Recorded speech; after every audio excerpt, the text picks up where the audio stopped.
ഇന്ന് രാവിലെ നന്ദുവാണ് ആദ്യം ഉണർന്നത്. അവൾ ഡാനിയെ ഒന്ന് തലയുയർത്തി നോക്കി.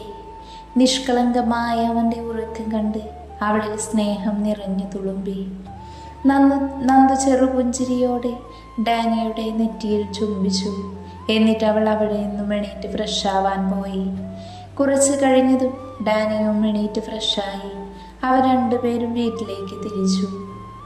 ശ്രീ, ആ പറയ് ചായ.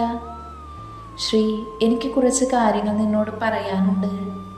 ഇന്ന് അനിയും ആരുവും വരും. അയ്യോ, അവർ രണ്ടുപേരും പോന്നാൽ പിന്നെ ഏട്ടായും സീതമ്മയും തനിച്ചാവില്ലേ അവിടെ? അമ്മച്ചിയുടെ കൂടെ ഒരാൾക്ക് മാത്രമേ നിൽക്കാൻ പറ്റത്തുള്ളൂ. സാം അവൻ്റെ സുഹൃത്തിൻ്റെ കൂടെയാണ് നിൽക്കാറുള്ളത്. ഇനി എന്തായാലും 15 ദിവസം അവിടെ നിൽക്കണം.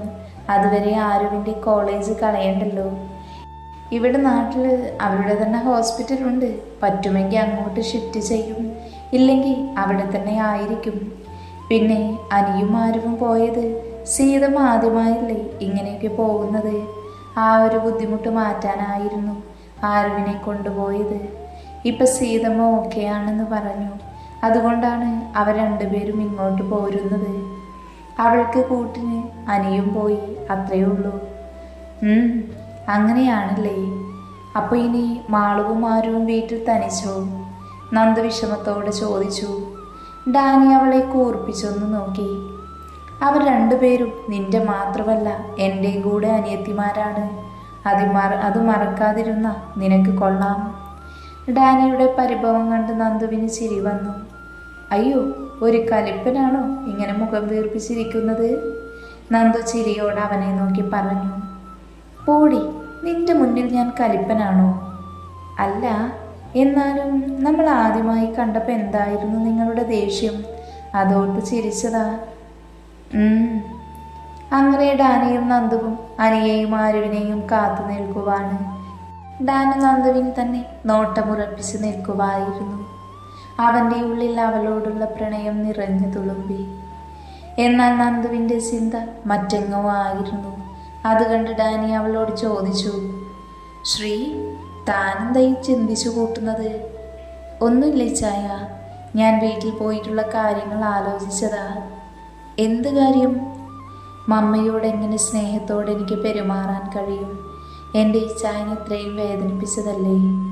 അവർ ചെയ്ത കാര്യങ്ങൾ ഓർക്കുമ്പോൾ മിണ്ടാൻ പോലും തോന്നുന്നില്ല എനിക്ക്. നന്ദു അല്പം അമർഷത്തോടെ പറഞ്ഞു. ശ്രീ, നീ ഇതുവരെ എങ്ങനെ പോയോ അതുപോലെ മുന്നോട്ട് പോകണം. ഞാൻ പറഞ്ഞതൊന്ന് മനസ്സിൽ വെച്ച് നീ അവരോട് പെരുമാറരുത്. ബാക്കിയൊക്കെ ഞാൻ പറയുന്നത് പോലെ ചെയ്താൽ മതി. തൽക്കാലം ഞാനും നീയും ഇപ്പോഴും അടുപ്പത്തിലല്ല എന്നവർ അറിഞ്ഞാൽ മതി. ഇല്ലേ നിന്നെ കൂടി അത് ബാധിക്കും. അതുകൊണ്ട് വീട്ടിൽ നിന്ന് വരുമ്പോൾ നമ്മൾ എങ്ങനെയായിരുന്നോ അതുപോലെ തന്നെ ആയിരിക്കും വീട്ടിലേക്ക് പോകുമ്പോഴും. ജോയനും ജെനിയും ജോണും അമ്മയും എല്ലാവരും നമ്മുടെ അകൽച്ചയിൽ സന്തോഷിച്ചോട്ടെ. പതിയായി അവരുടെ പ്രതീക്ഷ നമുക്ക് തകർക്കാം. പക്ഷേ ജോയലും ജോണും ഉള്ളപ്പോൾ ആരും ആളും അവിടെ സുരക്ഷിതരായിരിക്കുമോ? അതാ എൻ്റെ പേടി.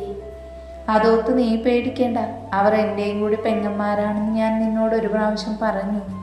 നിൻ്റേത് മാത്രമല്ല അവരുടെ സുരക്ഷ ഉറപ്പാക്കാൻ എനിക്കും അറിയാം.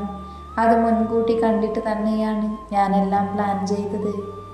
അതല്ലേ ചായ, അവരാരെയും വിശ്വസിക്കാൻ പറ്റില്ല, അത്രയേ ഉള്ളൂ. എനിക്ക് മനസ്സിലായി ശ്രീ. നമ്മുടെ വീട് മുഴുവൻ ക്യാമറ വെച്ചിട്ടുണ്ട് ഞാൻ. അതും എനിക്ക് മാത്രം ആക്സസ് ചെയ്യാൻ പറ്റുന്നത്. മറ്റാരുടെയും കണ്ണിൽപ്പെടാതെ ഞാനെല്ലാം ചെയ്യിപ്പിച്ചിട്ടുണ്ട്. നമ്മുടെ മുറിക്കുള്ളിൽ അവർക്കൊന്നും ചെയ്യാൻ കഴിയില്ല. റൂമിലെ ഒരു കാര്യവും ആർക്കും ഇനി അറിയാൻ കഴിയില്ല. ഇതൊക്കെ എപ്പോൾ ചായ? നമ്മൾ അവിടുന്ന് പോയതിനു ശേഷം അവർ 4 പേരും ഒന്ന് പുറത്തു പോയിരുന്നു. പിന്നെ അന്ന് രാത്രിയാണ് അവർ വീട്ടിലേക്ക് വന്നത്. ആ സമയത്ത് എല്ലാ കാര്യങ്ങളും ഞാൻ ആൽവിയെ വിളിച്ച് ചെയ്യിപ്പിച്ചിരുന്നു. നന്ദു ഒന്ന് മൂളിയതല്ലാതെ ഒന്നും തിരികെ പറഞ്ഞില്ല. അത് കണ്ട ഡാനി അവളോട് സംസാരിച്ചു തുടങ്ങി. ശ്രീ, ഞാൻ പറഞ്ഞ കാര്യങ്ങൾ ഓർമ്മയുണ്ടല്ലോ? ഞാൻ നിന്നോട് ദേഷ്യപ്പെടും, വഴക്ക് പറയും. ഒന്നും വേണമെന്ന് വെച്ചായിരിക്കില്ല. അതിൽ നീ എന്നോട് പിണങ്ങിയോ മുഖം വീർപ്പിക്കുകയോ ചെയ്ത ശിക്ഷ നമ്മുടെ മുറിയിൽ വരുമ്പോൾ കിട്ടും. അത് മറക്കണ്ട. അതും ഡബിൾ നല്ല സ്വീറ്റായിട്ട് തന്നെ ആയിരിക്കും കിട്ടുക. ഡാനി ആദ്യം ഗൗരവത്തോടെയും അവസാനം ആർദ്രമായും പറഞ്ഞു. ഒന്ന് പോയി ചായ. നന്ദു അത് പറഞ്ഞ് അവനെ നോക്കി പുച്ഛത്തോടെ ചുണ്ടുകൂട്ടി. അല്പസമയം കഴിഞ്ഞതും അനിയും ആരുവും അവിടേക്ക് എത്തിയിരുന്നു. അവർ വന്നതും നന്ദുവിലും ആരുവിലും ഒത്തിരി സന്തോഷം നിറഞ്ഞു. ആരുവിനും ഒപ്പം കുരിശിങ്കിലേക്ക് യാത്ര തിരിക്കാൻ തയ്യാറെടുത്തു. ആരു ഓടി വന്ന് നന്ദുവിനെ പൂണ്ടടക്കം കെട്ടിപ്പിടിച്ചു. ഡാനിയും അനിയും അതൊരു പുഞ്ചിരിയോടെ നോക്കി നിന്നു. ആരു ഡാനിയുടെ അടുത്തേക്ക് ചെന്നു. ഏട്ടായി, അതും പറഞ്ഞ് അവനെ ഇറുക്കെ പുണർന്നു. ഡാനിയും അവളെ ചേർത്ത് നിർത്തി തലയിൽ മെല്ലെ ഒന്ന് തലോടിക്കൊണ്ട് അവൻ്റെ സന്തോഷം അറിയിച്ചു. ആരു നന്ദുവിൻ്റെ കൈയും പിടിച്ച് കാറിൻ്റെ ബാക്കിലേക്ക് കയറി. അനിയും ഡാനിയും പുഞ്ചിരിയോടെ കാറിലേക്കും. എങ്ങനെയുണ്ടായിരുന്നു ചേച്ചി പെണ്ണെ ഹണിമൂൺ? ആരു കുറുമ്പോടെ നന്ദുവിൻ്റെ ചെവിയിലായി ചോദിച്ചു. ഒന്നും മിണ്ടാതിരിക്കുക ആരു. നന്ദുവിൻ്റെ മുഖം ആ നിമിഷം ചുവന്ന് കയറിയിരുന്നു. തൻ്റെ ഒരു ചോദ്യത്തിൽ തന്നെ ഡാനിയോടുള്ള പ്രണയം അവളുടെ മുഖത്തെടുത്ത് കാണിക്കുന്നത് കണ്ട് ആരുവിന് വല്ലാത്ത സന്തോഷം തോന്നി. എൻ്റെ നന്ദു, എങ്ങനെയുണ്ടായിരുന്നു നിങ്ങളുടെ യാത്രയൊക്കെ? സുഖമായിരുന്നില്ലേ? ഈ 2 ദിവസം നിങ്ങൾ അടിച്ചു പൊളിച്ചില്ലേ? അനി ചെറുപുഞ്ചിരിയോടെ നന്ദുവിനെ നോക്കി ചോദിച്ചതും നന്ദുവിൻ്റെ മുഖമാകെ ചുവന്നുപോയി. തലേന്ന് രാത്രി തങ്ങൾക്കിടയിൽ സംഭവിച്ച മനോഹരമായ നിമിഷങ്ങൾ അവളുടെ കവിളുകൾ പ്രണയാതുരമാക്കി. എങ്കിലും അവളത് മറച്ചു വെച്ചുകൊണ്ട് അനിക്ക് ഉത്തരം നൽകി. എന്നാൽ ഡാനിയുടെ കണ്ണുകൾ ആ സമയം അത്രയും നന്ദുവിൽ തന്നെയായിരുന്നു. അവളുടെ ചുവന്ന മുഖം കാണി അവളെ തന്നോട് ചേർത്തിറുക്കെ കെട്ടിപ്പിടിച്ച് മുഖം മുഴുവൻ ചുംബനം കൊണ്ട് മൂടാനും അവളുടെ അതിരത്തിലെ തേൻ വലിച്ചു നുണയാനും അവൻ്റെ ഉള്ളു തുടിച്ചു. പിന്നെ ഡാനി തൻ്റെ വികാരം അടക്കി നിർത്തി മുന്നിലേക്ക് നോക്കിയിരുന്നു. എന്നാൽ നന്ദുവിൻ്റെ വെപ്രാളം ആരുവിൽ ചിരി ഉണർത്തി. തൻ്റെ ചേച്ചി ഇപ്പോൾ ഒരുപാട് ഹാപ്പിയാണ് എന്നത് അവളിൽ സന്തോഷം നിറച്ചു. എൻ്റെ ചേച്ചി പെണ്ണെ, മാള് വിളിച്ചിരുന്നോ? ഇല്ലടാ, എൻ്റെ കയ്യിൽ ഫോണില്ലല്ലോ മോളെ. ഇച്ചായൻ്റെ ഫോണിൽ നിന്നും ഒരിക്കൽ വിളിച്ചിരുന്നു, അത്ര തന്നെ. ഓ, ഞാനത് മറന്നു എൻ്റെ ചേച്ചിക്കുട്ടി. എന്നാൽ ആരുവിൻ്റെ പുഞ്ചിരിയോടെയുള്ള ഓരോ ചലനവും അനി ഗ്ലാസിലൂടെ ശ്രദ്ധിക്കുന്നുണ്ടായിരുന്നു. എന്നാൽ ഡാനി നന്ദുവിൻ്റെ സംസാരം കേട്ട് അവനിൽ കുറ്റബോധം തോന്നി. കാരണം അവൾക്ക് ഫോണില്ല എന്ന കാര്യം അവൻ മറന്നിരുന്നു. ഇത്രയും നാളും അതിൻ്റെ ആവശ്യമൊന്നും തന്നെ വേണ്ടി വന്നിട്ടില്ല. കാരണം അവൾ എപ്പോഴും തനിക്കടുത്ത് തന്നെ ഉണ്ടായിരുന്നു. പക്ഷേ ഇനി ആവശ്യം വന്നേക്കാം. ശത്രുക്കളുടെ ഇടയിലേക്കാണ് അറിഞ്ഞുകൊണ്ട് ചെന്ന് കയറുന്നത്. ഒരിക്കലും സുരക്ഷിതമായിരിക്കുമെന്ന് ഒരു ഉറപ്പുമില്ല. അതുകൊണ്ട് ഇനി അവൾക്ക് സ്വന്തമായ ഒരു ഫോൺ നിർബന്ധമാണ്. അവനത് മനസ്സിൽ ചിന്തിച്ച് ഒരു മൊബൈൽ ഷോപ്പിന് മുൻപിൽ കാറ് നിർത്തി. എന്താ ഡാനി ഇവിടെ നിർത്തിയത്? അത് അനി, ശ്രീക്കൊരു ഫോൺ വാങ്ങണം. എന്തെങ്കിലും ആവശ്യം വന്നാൽ നമ്മളെ ആരെങ്കിലും വിളിക്കാൻ ഫോൺ ആവശ്യമല്ലേ അവൾക്ക്? ശരിയാടാ, ഇപ്പം എനിക്കൊരു ഫോണിൻ്റെ ആവശ്യമൊന്നുമില്ല ചായ. ഇവരുടെ സംസാരം കേട്ട് നന്ദു ഡാനിയെ നോക്കി പറഞ്ഞു. ഇത്രയും നാൾ ഉള്ളതുപോലെയല്ല ശ്രീ ഇനി അങ്ങോട്ട്. ഇനി നമ്മൾ ഓരോ ചുവടും സൂക്ഷിച്ചു വേണം മുന്നോട്ട് വയ്ക്കാൻ. കാരണം ശത്രുക്കൾ എല്ലാവരും കൂടെ തന്നെയുണ്ട്. അപ്പോൾ ഒന്നിനും ഒരു കുറവുണ്ടാകാൻ പാടില്ല. നിനക്ക് അത്യാവശ്യം എന്നെ വിളിക്കണം, അല്ലെങ്കിൽ അനിയെയോ സാമിനെയോ ആരെയെങ്കിലും വിളിക്കാനായാൽ പോലും ഒരു ഫോൺ അത്യാവശ്യമാണ്. ഡാനി അത് പറഞ്ഞതും പിന്നെ നന്ദു ഒന്ന് പറയാൻ പോയില്ല. ഡാനി കാറിൽ നിന്നിറങ്ങി കൂടെ ശ്രീയോടും ഇറങ്ങാൻ പറഞ്ഞു. അവർ 2 പേരും കൂടി പുറത്തേക്ക് പോയി ഫോൺ വാങ്ങി. ആ സമയം അത്രയും അനിയുടെ കണ്ണുകൾ ആരുവിൽ തന്നെയായിരുന്നു. ആരു പിന്നെ അവനെ മൈൻഡ് ചെയ്യാനേ പോയില്ല. എന്നാൽ ആരൊരു നോട്ടം കൊണ്ട് പോലും അവനെ കടാക്ഷിച്ചില്ല എന്നത് അവനിൽ സങ്കടമുണർത്തി. എന്തിനാണ് അവൾ തന്നെ ഇങ്ങനെ അവഗണിക്കുന്നത് എന്ന് അവനറിയുമായിരുന്നില്ല. ഈ 2 ദിവസം അമേരിക്കയിൽ 2 അപരിചിതരെ പോലെയാണ് കഴിഞ്ഞത്. ഒരിക്കൽ പോലും തന്നോട് എന്തെങ്കിലും കഴിക്കുന്നോ എന്ന് പോലും അവൾ ചോദിച്ചിട്ടില്ല. അത്രയ്ക്കും എന്ത് വലിയ പാപമാണ് ചെയ്തതെന്നാണ് അറിഞ്ഞില്ല. അനിയുടെ ഉള്ളിൽ പലതും അവളോട് ചോദിക്കണമെന്നുണ്ടായിരുന്നു. പക്ഷെ അവൾ ഒന്നും മിണ്ടില്ല എന്നറിയാവുന്നത് കൊണ്ട് അവനൊന്നും മിണ്ടുന്നില്ല എന്ന് മാത്രം. അനി അവളെ തന്നെ നോക്കി ഒരു നെടുവീർപ്പോടെ ഓർത്തുപോയി. നന്ദുവും ഡാനിയും തിരികെ വന്നതും അവർ 4 പേരും യാത്ര തിരിച്ചു. അനിയെ വീട്ടിലിറക്കിയാണ് അവർ കുരിശിങ്കിലേക്ക് തിരിച്ചത്. ഇറങ്ങിപ്പോകുന്ന പോക്കിൽ ഡാനിയോടും നന്ദുവിനോടും യാത്ര പറഞ്ഞു. ആ നിമിഷം തന്നെ അനിയുടെ കണ്ണുകൾ ആരുവിൽ പതിഞ്ഞു. ആരു അവൻ നോക്കുന്നത് അറിയുന്നുണ്ടെങ്കിലും അവൾ ശ്രദ്ധിക്കാതെയിരുന്നു. നന്ദുവും ഡാനിയും അനിയുടെ അമ്മയെ കാണാൻ വീട്ടിലേക്ക് കയറിപ്പോയി. ആരു വീട്ടിലേക്ക് കയറാതെ കാറിൽ തന്നെ ചാരി നിന്നു.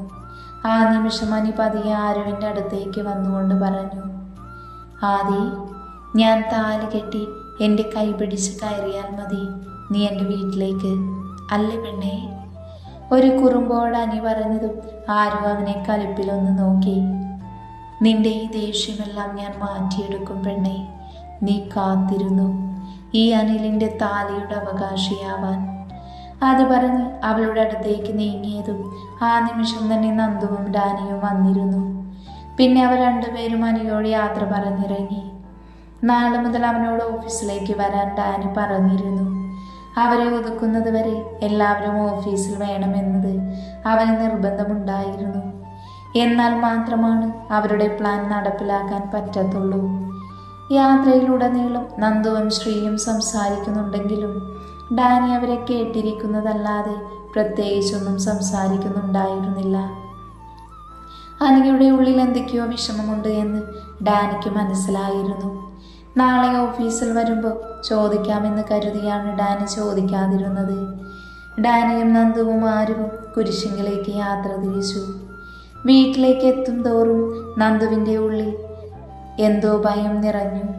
പഴയതുപോലെ ഒരിക്കലും സാറയോട് ഇനി പെരുമാറാൻ കഴിയില്ല എന്ന് അവൾക്ക് പൂർണ്ണ ബോധ്യമാണ്.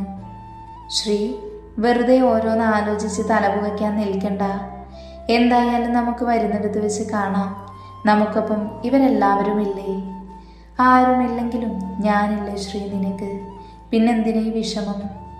ഡാനി അത് പറഞ്ഞതും നന്ദുവിൻ്റെ ചുണ്ടിൽ മനോഹരമായൊരു പുഞ്ചിരി വിരിഞ്ഞു. അത് ഗ്ലാസ്സിലൂടെ കണ്ട ഡാനിയുടെ മുഖവും ഒന്ന് വിടർന്നു. എന്നാൽ അതെല്ലാം കണ്ടതും ആരുവിന് അനിയെയാണ് ഓർമ്മ വന്നത്.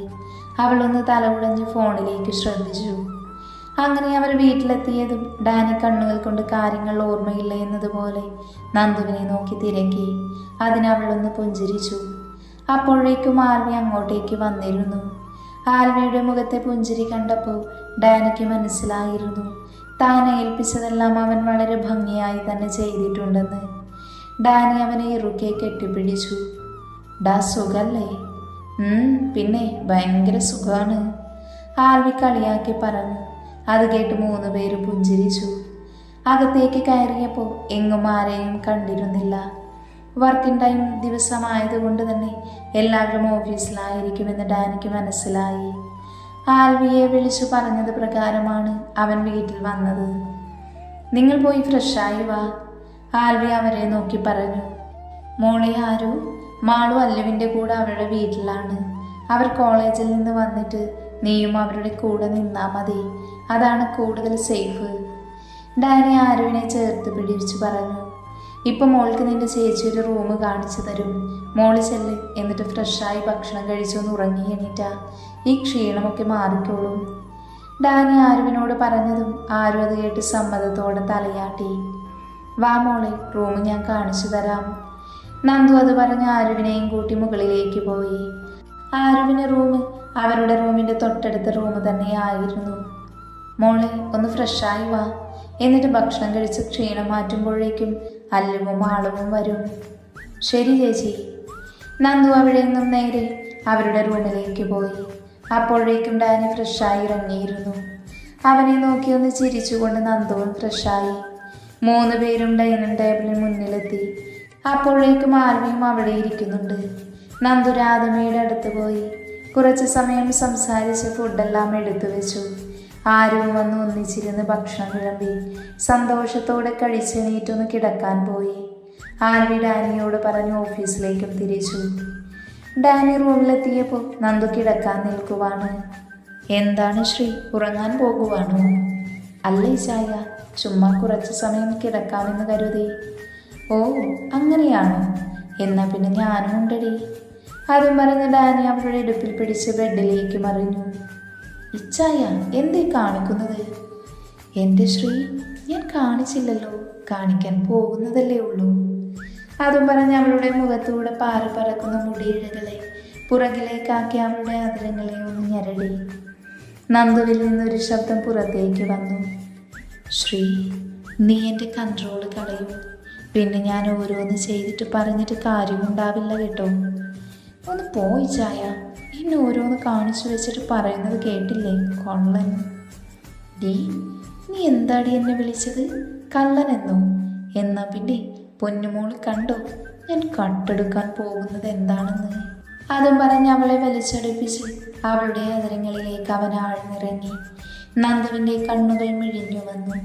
അവളുടെ കൈ അവൻ്റെ പുറത്തമർന്നു. പെട്ടെന്ന് ഡാനി അവളുടെ അതിരങ്ങളിൽ നിന്ന് വേർപെട്ടു. ആ നിമിഷം തന്നെ കഴുത്തിലേക്ക് മുഖം പൂഴ്ത്തിയവൻ. ശ്രീ, എനിക്കിപ്പോൾ വേണം പെണ്ണെ നിന്നെ. ഡാനി നന്ദുവിൻ്റെ കാതിൽ ചുംബിച്ചുകൊണ്ട് ചോദിച്ചതും. ഇച്ച. നന്ദു ഒന്ന് കുറുകിക്കൊണ്ട് ഡാനിയെ വിളിച്ചു.